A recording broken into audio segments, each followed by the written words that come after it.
ল'ৰা-ছোৱালীৰ পাৰ্টিৰ বাবে পুষ্টিকৰ নিৰামিষ বিধিসমূহৰ স্পকেন টিউটৰিয়েলটোলৈ স্বাগতম।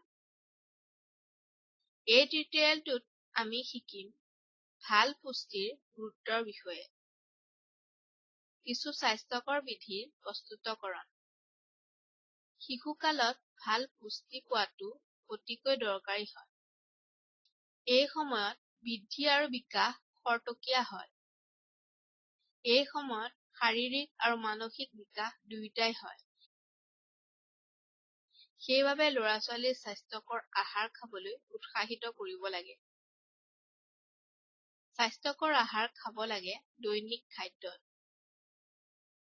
উৎসৱ উদযাপন আৰু লগতে পাৰ্টিটো। উদাহৰণস্বৰূপে জন্মদিনৰ সময়ত, পিকনিকত, বন্ধু-বান্ধৱীৰ লগ পাওঁতে ইত্যাদি। তেনে উৎসৱ উদযাপনৰ সময়ত ল'ৰা-ছোৱালীয়ে প্ৰায়ে জাংক খাদ্য খায়। সিহঁত ইয়ালৈ আসক্ত হ'ব পাৰে আৰু দৈনিকভাৱে ইয়াকেই বিচাৰি থাকিব পাৰে। সেইবাবে পাৰ্টিসমূহতো লগতে জাংক খাদ্যক ত্যাগ কৰা ভাল। জাংক খাদ্যৰ ক্ষতিকৰ প্ৰভাৱৰ বিষয়ে আন এটা টিউটৰিয়েলত বিতংকৈ বৰ্ণনা কৰা হৈছে। অধিক তথ্যৰ বাবে অনুগ্ৰহ কৰি আমাৰ ৱেবছাইটত চাব। উৎসৱ উদযাপন বা পাৰ্টি এটাৰ সময়ত খাদ্যখিনি অস্বাস্থ্যকৰ হ'ব নালাগে। অলপ চেষ্টা আৰু পৰিকল্পনাৰ সৈতে স্বাস্থ্যকৰ খাদ্য খুৱাব পাৰি। খাদ্যখিনি সজাই দিয়াটোও লগতে দৰকাৰী হয়। ল'ৰা-ছোৱালীয়ে ইয়াক খাবলৈ ভাল পায় যদি দেখিবলৈ ধুনীয়া লাগে। সেইবাবে খাদ্যখিনি দেখিবলৈ ৰং-বিৰঙৰ আৰু আবেদনময় হ'ব লাগে। বহুতো স্বাস্থ্যকৰ বিধি আছে যি খাবলৈ সুস্বাদু হয় আৰু লগতে বনাবলৈ সহজ হয়। আহক এই বিধিসমূহৰ কিছু চাওঁ। সকলো ল'ৰা-ছোৱালীৰ পাৰ্টিত এটা কেক লাগে। গতিকে আমাৰ প্ৰথম বিধিটো হৈছে ফিংগাৰ মিলেটৰ কাপকেক। এই বিধিটো বনাবলৈ আমাক লাগিব 30 গ্ৰাম বা 2 চামুচ ফিংগাৰ মিলেট আটা, 50 মিলিলিটাৰ গাখীৰ, 2 চামুচ গলি থকা নিমখীয়া মাখন, 1 চামুচ কোকো পাউডাৰ, 5টা গুটি নথকা খেজুৰৰ খুন্দি লোৱা পেষ্ট। আমাক লগতে লাগিব 5টা কাটি লোৱা আলমণ্ড, 5টা কাটি লোৱা কাজু বাদাম, আধা চামুচ বেকিং পাউডাৰ, 1/4 চামুচ বেকিং সোডা। পদ্ধতি: বাটি এটা লওক আৰু ইয়াত চালনী এখন থওক। ইয়াত ফিংগাৰ মিলেট আটা, কোকো পাউডাৰ, বেকিং পাউডাৰ আৰু বেকিং সোডা দিয়ক। সকলোখিনিক একেলগে চালি লওক। ইয়াত গলি থকা মাখনখিনি দিয়ক আৰু ভালকৈ মিক্স কৰক। এতিয়া লাহেকৈ গাখীৰখিনি দিয়ক আৰু কোমল মিশ্ৰণ এটা বনাওক। খেজুৰৰ পেষ্টখিনি দিয়ক আৰু পুনৰ মিক্স কৰক। কাপকেকৰ পাত্ৰত অলপ তেল সানক। প্ৰস্তুত কৰা মিশ্ৰণক পাত্ৰসমূহত বাকক।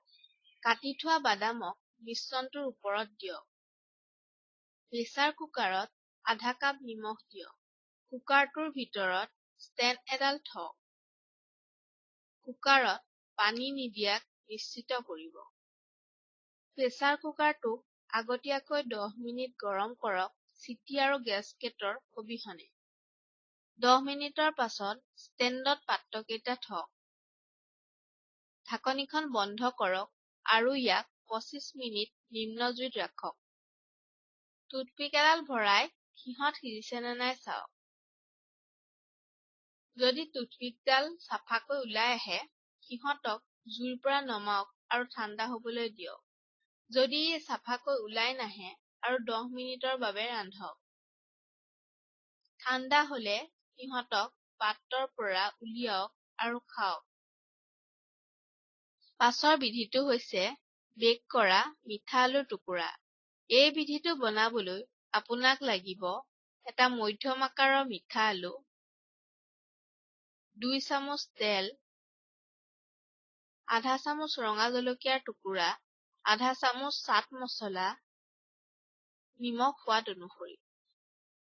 আপুনি ইয়াত অৰিগেনও দিব পাৰে। পদ্ধতি: মিঠা আলুক ধুওক আৰু বাকলি গুচাওক।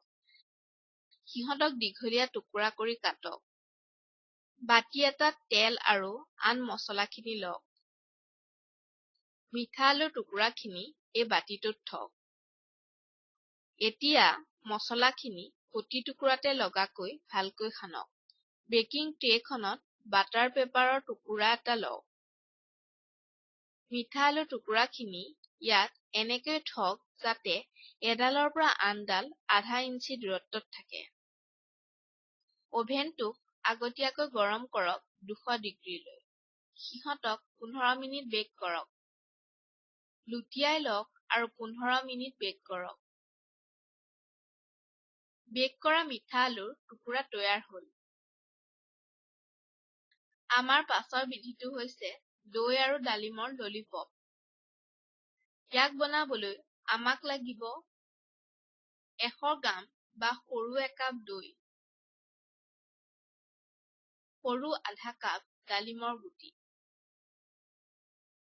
পদ্ধতি: বাটি এটাত দৈখিনি দিয়ক আৰু ফেটি কোমল কৰি লওক। ইয়াত ডালিমৰ গুটিখিনি দিয়ক আৰু ভালকৈ মিক্স কৰক। এই মিশ্ৰণক বৰফ বনোৱা পাত্ৰত বাকক। ইয়াক ফ্ৰীজ কৰক 4 পৰা 6 ঘণ্টাৰ বাবে। যদি আপোনাৰ বৰফ বনোৱা পাত্ৰ নাথাকে, ইয়াক গিলাচ এটাতো বাকিব পাৰে। আইচক্ৰীমৰ বাৰী বা চামুচ এখন লওক আৰু ইয়াক ফ্ৰীজ কৰক 4 ঘণ্টাৰ বাবে। ইয়াক ফ্ৰিজাৰৰ পৰা উলিয়াওক। পাত্ৰটো গৰম পানীত দিয়ক আৰু ললিপপটো উলিয়াওক। দৈ আৰু ডালিমৰ ললিপপ তৈয়াৰ হ'ল। আমাৰ শেষৰ বিধিটো হৈছে ভজা বঙালী বুটৰ পাউডাৰৰ বাটাৰ মিল্ক। ইয়াক বনাবলৈ আমাক লাগিব 2 চামুচ ভজা বঙালী বুট, 2 চামুচ দৈ, নিমখ সোৱাদ অনুসৰি, ধুই পেলাই কাটি লোৱা পদুনা পাত কেইটামান, অকণমান জিৰা পাউডাৰ। পদ্ধতি: ভজা বঙালী বুটক খুন্দি পাউডাৰ কৰি লওক। বাটি বা গিলাচ এটাত দৈখিনিক ফেটি কোমল কৰি লওক।